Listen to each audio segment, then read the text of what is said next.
Oui, un exemple, lorsque l'on se sent vide et que on rentre justement dans cet espace de la boulimie.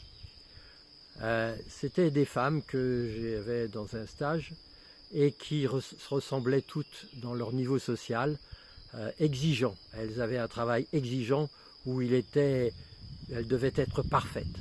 Mais le soir, quand elles rentraient à la maison, c'était tellement dur ce travail qu'elles se sentaient pas aimées, quoi. Pas aimées pour elles-mêmes. C'était juste où il fallait qu'elles soient parfaites. Et elles se changeaient vite, elles allaient en boîte, en soirée, et là, elles choisissaient le premier mec qu'elles trouvaient, elles le ramenaient à la maison, elles le baisaient, elles le jetaient tout de suite, parce qu'elles ne voulaient surtout pas voir dans ses yeux le mépris qu'elle avait, parce qu'elle se sentait comme une pute.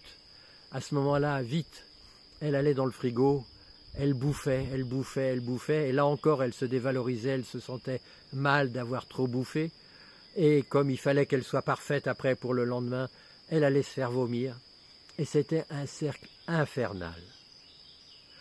Donc, vous voyez, la boulimie, elles avaient besoin de se sentir pleines.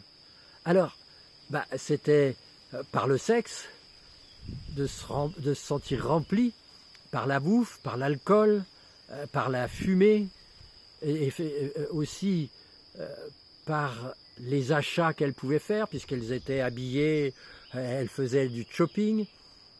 Elles rentraient dans le système de consommation, mais une consommation matérielle qui ne les nourrissait pas vraiment. Et donc c'est ça, finalement, le système. Lorsque je cherche à me nourrir, à me remplir, et que je sens que ce n'est pas exactement d'amour, de cet amour dont j'ai besoin pour me sentir vivante.